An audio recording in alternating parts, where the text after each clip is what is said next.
Welcome to my life as an NPC. I am Carmen Scythe, and today we're going to continue to play The Ladder.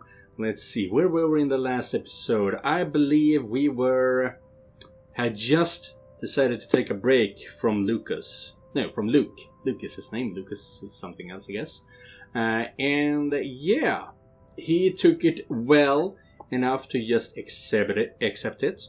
And yeah. We are kind of dumbfounded by what to do at the moment. So, without knowing what to do, let's find something to do. Let's go. Do nothing.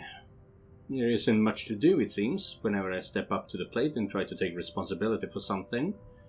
Perhaps because everything is already being handled by someone hired specifically for that job.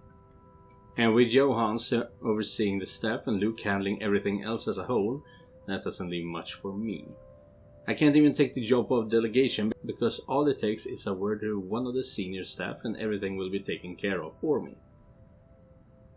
Moving in here a few days ago may have very well been the chore that took the most effort from me. And that didn't take any real effort at all. Yes, Hannah, go buy a mansion in the middle of nowhere.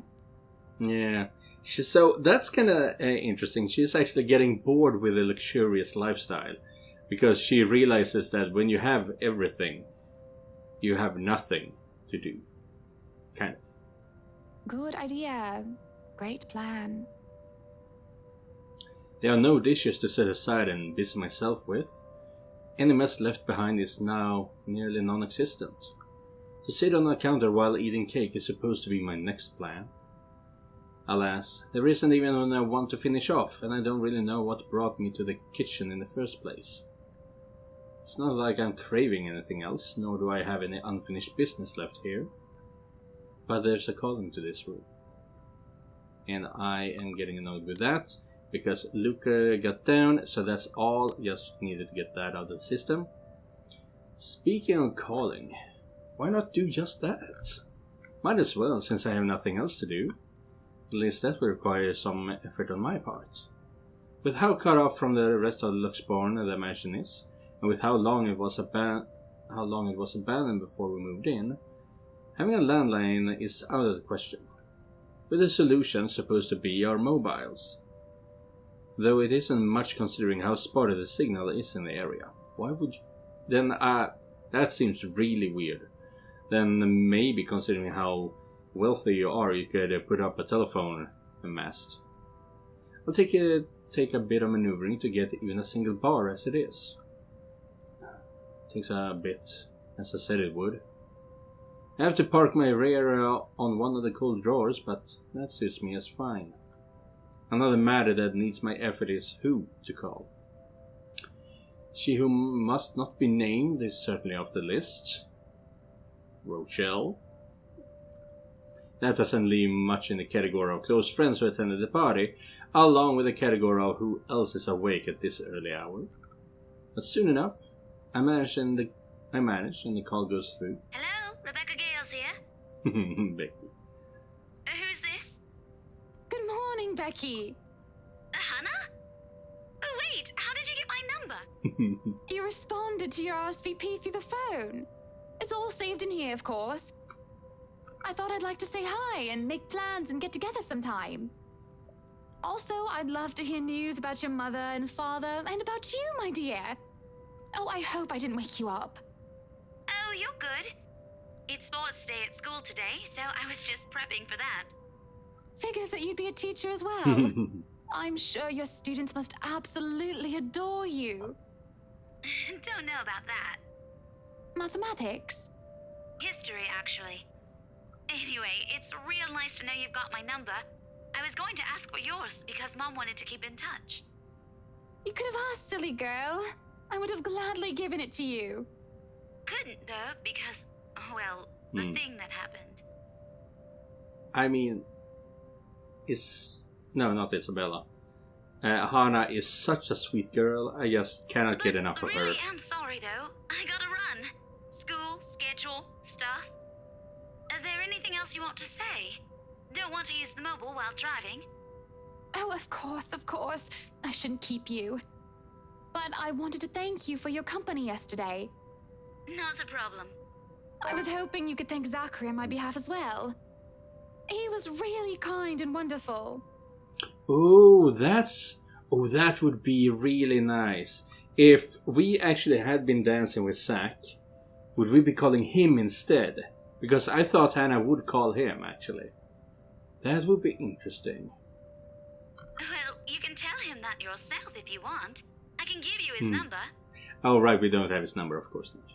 Oh, no, I don't want to be a bother. Intruding on his privacy. Pretty sure he'd be fine with it. If you two on a first-name basis and all. So, his number, right, it's... He called... Ah!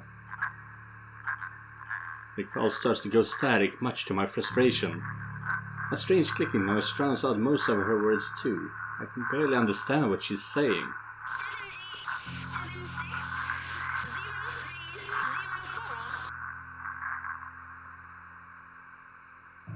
Oh, that was horrifying! What the fuck was that? 7876-0304. 7876.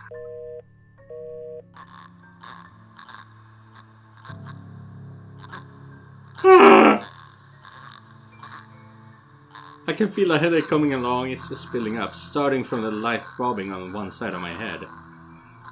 The static is gone, and that helps a lot. But there is still that incessant, horrible clicking. Again, and again, and again. Which doesn't make sense. The mobile's turned off, isn't it? And if it isn't coming from the phone, then where? Looking about, I can't help but let my eyes be drawn to the hatch leading into the wine cellar once more.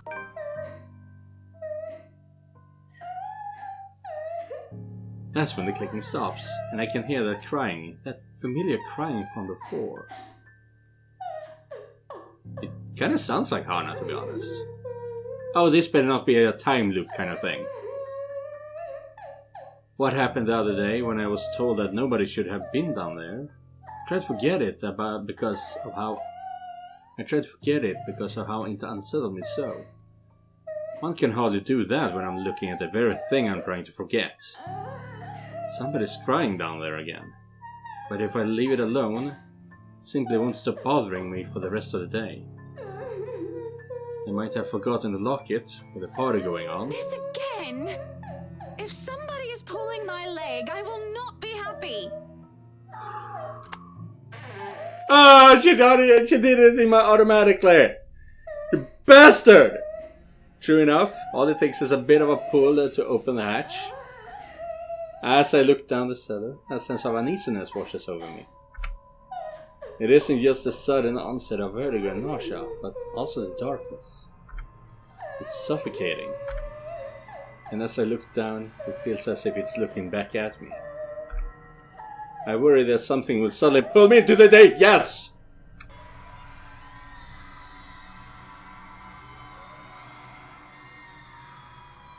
He cried round beneath the shriek that started echoing in my head, high and shrill, like nails being dragged across the chalkboard. Yeah, I can see that sound.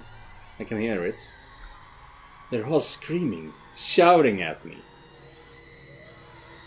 And I can just feel her rage. Help.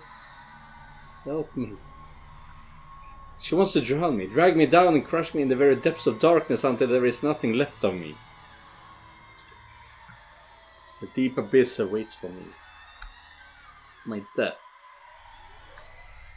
They're all calling for it. This is a nightmare. Oh shit! There's a rope around my neck and I can feel the rest of me being torn apart. And they're still screaming. I'm screaming. Though it's not my voice that escapes my lips. It claws through, climbing up on and forcing its way up my throat like putrid bile. I choke and gag, yet I scream and shriek all at the same time. And I'm me, but not me. Resist goes... Nay! Okay, let's start this over. I completely misunderstood what was going on here. How?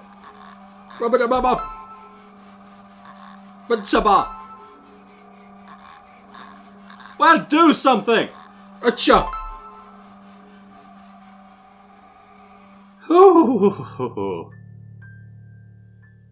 It pushes me down to my knees before I'm prone and vulnerable on my stomach. It makes me tumble. I can just feel my whole body seizing. Everything on the floor. Everything and nothing hurts. It feels like I'm on the verge of death. And if I'm not dying, I nearly wish I actually am. Hannah, what is going on in there? Why are you? Oh, he actually cares? But that means it's over, so that was because I had to restart.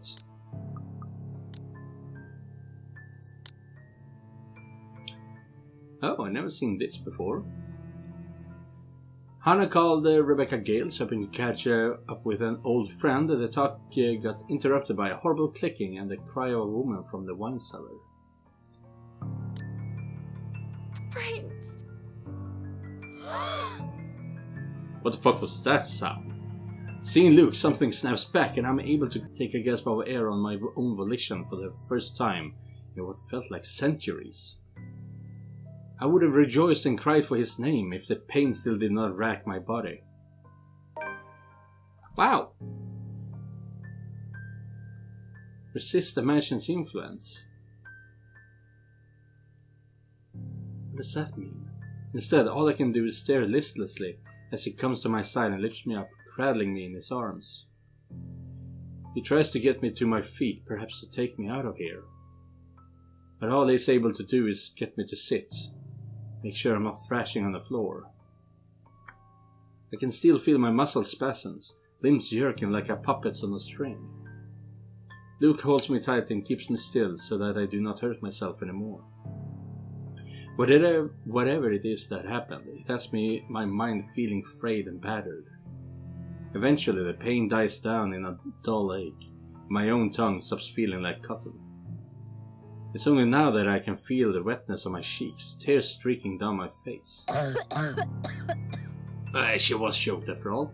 A coughing racks my body now that I don't feel like choking. It just all feels so horrible.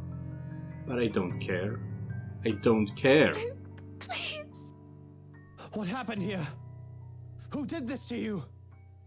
I don't know. I'm so sorry. Shh, it's all right. You're safe now, Hannah. You're safe now. Is she though? Zachary, that was chapter 2. A pleasant aroma hits me long before I cross the threshold. Faint but light and warm, a reminder of what home is. Pa's stern but commending gaze, Ma's tender smiles. The sunlight filtering through the eaves in the morning. And the distinct smell of cinnamon and vanilla as it drifts through the air every time something cooks from the room. The room, our room. Ma and Pa's pride and joy. My sister and I too, eventually. But we ain't allowed there. Not yet. Not until we're taller or older. Oh, it's a memory. Not until we've learned how to take care of ourselves and not burn our hands or reach the cupboard without having to be lifted. But a little peek wouldn't hurt, yeah? The floorboards are cold under my feet more than it usually is. The walls more forbidding than what I'm used to. Farther and farther the room goes. Ma's singing ceases, and Pa... No, please wait. I'll be good. I'll sleep on time. It's a nightmare about a memory. Don't go. I can't hear Pa.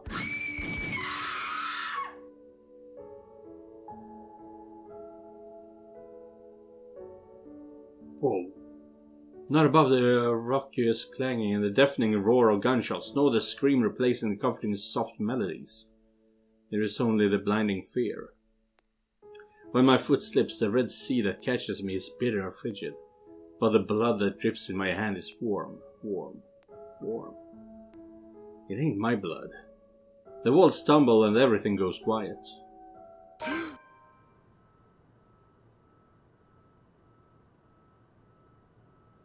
It takes a few moments for everything to fall into place, for my eyes to adjust to the relative darkness of the room. Damn. So, what? His father, his dad, his pa killed himself and your mother. That's messed up.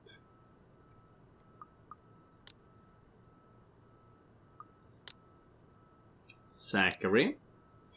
Birthday, March 20th, Piscis. 31 years old, same as me. For a little while longer. Height, 6 foot. Occupation, freelance photographer. American. Agnostic. Okay. And yet he knows a priest. Diploma in digital film. Likes pie, photography and filmography, documentaries, cooking, acoustic guitar and video games.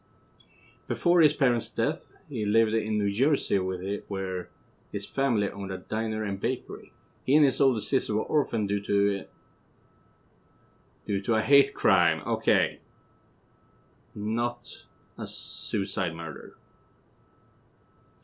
And they were forced to move to England where their grandparents lived.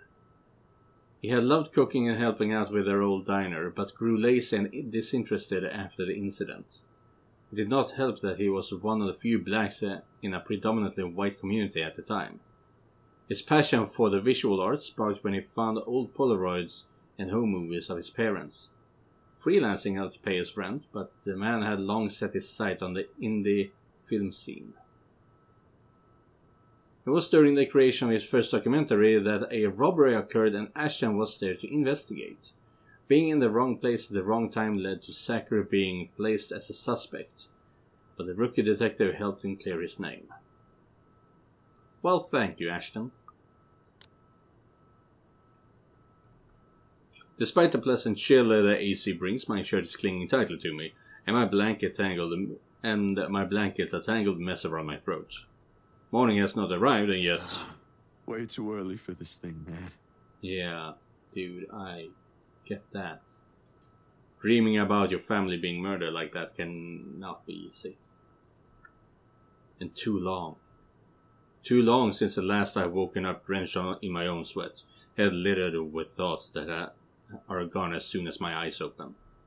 All too often only imprints and brief images are left to haunt me for the rest of the day, or until my mind forgets about it. Egad, whichever comes first.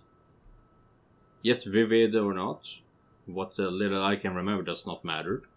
Regardless, the desperation sticks, clawing up, pushing, urging me to relive every moment, every sensation, and...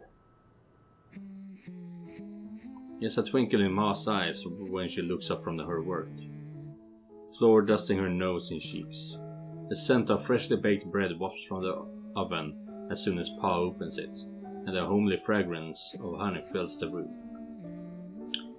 He reaches up to wipe the small beads of sweat away from his forehead before gesturing for me to come closer the moment he spots me, from my little hiding place behind the door. I expected him to be angry, but his pat on my back when I came within his arm reach is encouraging enough. We'll have to taste these first before we put it up for sale tomorrow. You up for it, little man? Is it good enough? A knock cuts through the air before I can answer. Sharp, heavy, demanding, familiar. So distantly familiar. Ma ushers me out of the kitchen when Pa moves to answer it. But I know what waits outside. The taste of blood in my mouth sends an unpleasant churning in my gut. Ma's apron crinkles under my tight grip. Something snaps back into place. My bed remains in an utter disarray. The walls still need a new paint job, and the wall clock ticking opposite my bed is as unsettling as ever. Ash is right.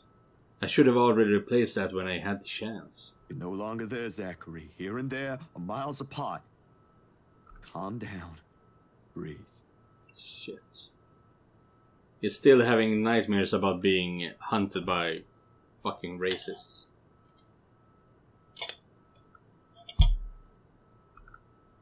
The pressure of my own fingers against my temple is a welcome sensation over the anxiety gripping me. It never really did anything to stave off the headache sure to follow after this before, but it grounds me.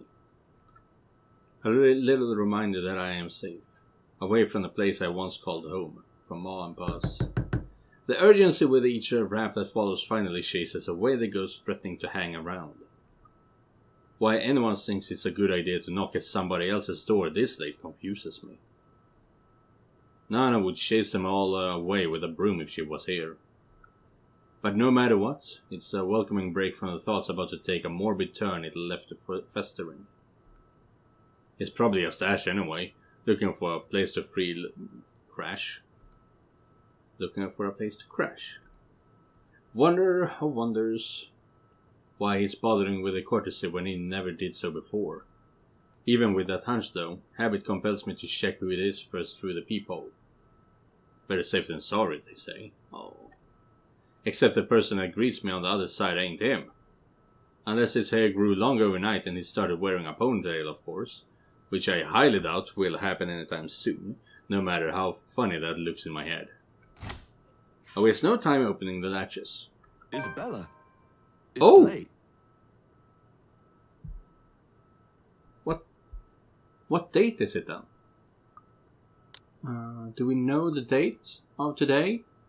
Yes, we do, but I don't remember.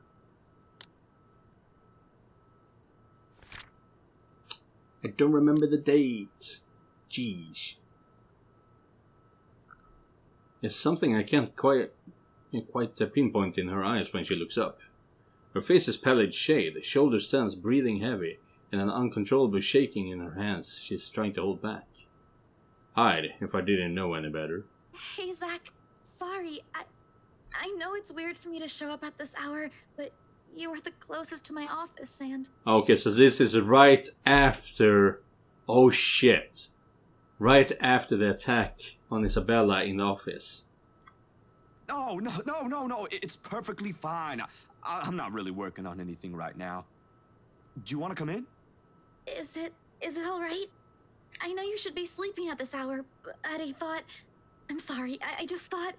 I have no idea why I went here. My feet just moved on their own after I got out of the office, and... Sorry. She trails off, her voice lost in the muggy night air. I wait for her to say more, but instead, her only response is a downward shift of her gaze. Back to her still trembling hands as if the motion alone is enough of an explanation. A minuscule gesture. Easy to miss if one is not paying attention. But for someone who has seen the same expression on the mirror, done the same thing too many times when the night terrors are inevitable, it is not. Hey, don't worry about it. At least you not. Ash just barges in and crashes on the couch whenever he feels like it. I swear that guy is one fine hairline away from being a criminal. Besides, you already know you can count on me whenever. Without waiting for her answer, I step away from the door and saunter over the kitchenette. So that's the word, kitchenette. Köksvrå, I guess. For a few good seconds, only the clinking of the plates can be heard above the constant tick-tock. Late as it may be for a snack, the familiar motion keeps me occupied, steering my mind away from dangerous thoughts. Isabella's company is not unwelcome either. Whatever her reason for showing up here at such an hour doesn't matter. I'll be damned if I just turn her away, frazzled as she is. The door clicks shut behind her when she finally enters, feet scuffling softly against the tiled floor. In all the years I've known her, she has never once lost her ever upbeat spirit. Yet in this particular moment, as she stands in my doorway, holding her arms close to herself, it's as if I'm looking at someone completely withdrawn from the person I've come to know in all these years. Do you want to drink or eat anything? I haven't restocked my food stash yet, so ingredients may be a bit limited. But I'm sure I can whip something up with what I have here. Just water will do, please. Yeah, you don't want anything heavy after that shit. Thanks, Zach. What? No additional food requests? Oh, right, she's the glutton. That's new. I'll put something together for you anyway. Feel free to make yourself at home. You ain't exactly a new visitor here. Although my room's not at its most presentable right now. Sorry. New freelance gigs and such. Didn't have time to fix things up here lately. It's okay. I don't mind. Usually, she'd have something more to say about that. A quip, a witty remark to provoke a laughter or two. Nothing from her this time. Only a weak smile before she takes a seat on the couch, and a silence that stretches out until what we're left hanging feels disconcerting. Before everything turns stifling and awkward, I'll continue talking, if only to keep the dead air at bay. How's one supposed to keep a conversation going when the person you're talking to is like this? Anyway, gigs. Can you believe this one client we got? Boss had all my schedule shoots shifted after they caught wind of this couple buying a new property. Man, must be nice to have all the money in the world. The world itself moves for you, huh? She curled up on one side of the couch, and hugging her knees closer when I bring the tray carrying the sandwiches and the water she requested. She starts to straighten up as I'm unloading the contents, but pauses as soon as I hold up my hand in a halting gesture. You're a guest. Didn't I say you're free to make yourself at home? Here's your water. Careful. The tremor in her hands, though lighter now, still hasn't subsided when she reaches out for the glass. I give her a questioning look, but she is quick to avert her eyes, keeping herself occupied by taking small gulps of water. Or maybe she just doesn't want me asking questions. Worrying. The sudden loss for words and this bout of quiet that normally presents in our chats. Even the creaking of the old chair when I casually take the seat is a welcome break. Although the company is familiar, this has gone way past unnerving. What happened? Overtime at work? She doesn't answer immediately. Another gulp drains her glass of its remaining contents. One would think it would be enough to help her recover, yet she doesn't lose her taut grip on the glass as she cradles it on her lap. Her eyes take an unfocused gaze when she speaks again. Yeah. Boss handed me extra work today. After what happened to Rose. Rose? Why do I feel like you've mentioned her before? Sorry, I'm better with remembering faces than names. She was my coworker. That will take some getting used to. I was just talking to her the other day. Was? Did she resign or something? I think I'm missing a few details here, Bella. You've never met her. I think I did mention her once or twice. It doesn't matter. You probably heard her name recently from the news than me. Something clicks then. A little memory of the night before. The bright red light from the dark room, the strong odor of the stop bath, the television's barely audible murmur in the background, and a glimpse of a bloody room. Were you there taking pictures? Dude, how many freelance gigs do you have? The news is everywhere, even in the morning. The news is everywhere, even in the morning that follows. I just didn't think its effect would strike someone this close to me. Oh. Damn. I didn't mean to bring that up. No, like I said, it'll take some getting used to, but it'll get better. I hope it will. Things might become a little busier for me, though. She left a lot of things unfinished, and I'm one of the few people in the office who knows how she works. Boss thinks the transition will be easier if I handle it. That explains it. Well, just don't forget you still need rest. Even the most hard-working people I know don't keep hours as late as this. Hell, the subway stopped running hours ago. Jeez. Crime rate might be lower here than most places, but that doesn't mean you can walk around freely in the middle of the night. It's just for today. Still a good thing you dropped by here first. I'm not just about to let you walk out here alone, especially not in the middle of the night. Who knows what else could happen? I'm not saying you should go right now, but I could accompany you home if you... No! Wait, please! The vehement tension in her voice makes me pause, and it is in this instant the mask she's been keeping up falls apart, if only for a short while. Right then and there, I understood what's hiding behind her unfocused stare from the moment she arrived. Fear. Pure, unadulterated fear. It's disturbing to see such marring her usual upbeat countenance. With a sigh, I cross the small distance separating us and kneel in front of her. She doesn't flinch when I do so. However, the way she appears to make herself smaller against the couch is telling enough. Bella, this ain't just about your coworker, is it? What is it really about? I'm all ears.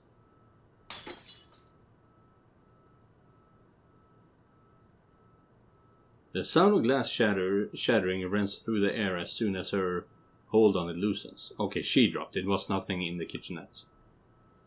In the span of a few seconds, her breathing grows labored. I don't know. I don't know anymore. She claps her hand over her ears, pressing it tightly against the sides of her head. Her voice grows weaker with each word, each plea coming out of her mouth. Please, please don't leave me alone. I don't want to be alone right now.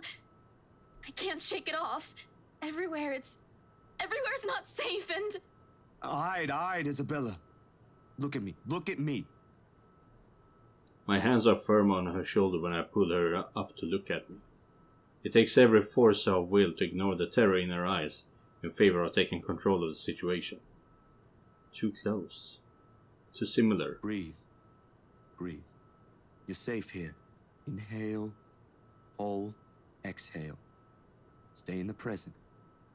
I'm here. No one's gonna hurt you. Do you want to talk about it? The force with which she shakes her head is enough reason to drop the topic altogether. No more. Please. No more. I don't want to remember anymore. Kate, no more talking. I won't ask anymore. Good. Can I get you anything? Another glass of water? I think I have a tub of that pistachio ice cream you love so much. That is good, though. We're gonna have to clean this mess first. Will you be fine on your own for a little while? She nods slightly before retreating into herself again. No more words are exchanged after that, and I take that as my cue to start cleaning the shards littering the floor before either one of us gets hurt. The quiet hum of the AC is a pleasant distraction as I go over the menial task. More so than her ragged draws of breath or my little feeble attempts to tell a quick story or two. But the latter does the trick, and soon enough, she has already drifted off by the time I return with the promised glass of water, her chest rising and falling in a steady rhythm, the strain on her shoulders gone. Frankly, I've never seen her this still. She mumbles something I don't quite catch when I carry her to the empty bed, and hugs herself tighter against a mess of blankets. In spite of the fact that she appears relaxed, the small frown on her face hasn't quite disappeared. Whatever happened to her won't be leaving her anytime soon. But for her sake, I hope it won't stay long with her. Because no matter what promises I made, this is the kind of fear no person could shield her from. I should know. There are still questions left to be answered. But the late hour, coupled with the sudden exhaustion, made my old couch a more comfortable bed than it typically is. 25th of October. Darkness immediately welcomes me as soon as my head hits my makeshift pillow. I can only wish the dreams will keep at a distance for now. For both of us. And that is the end of today's episode. Not all that much happened, to be honest, I believe. But at least Isabella is safe, sleeping in my bed for tonight. Yeah. So let's see what happens, the morning after, so to say. And if you want to watch anything else that I've been playing, you can find it at the bottom of the screen. And remember, just because you're not the main character doesn't mean you're not important. Goodbye, everyone.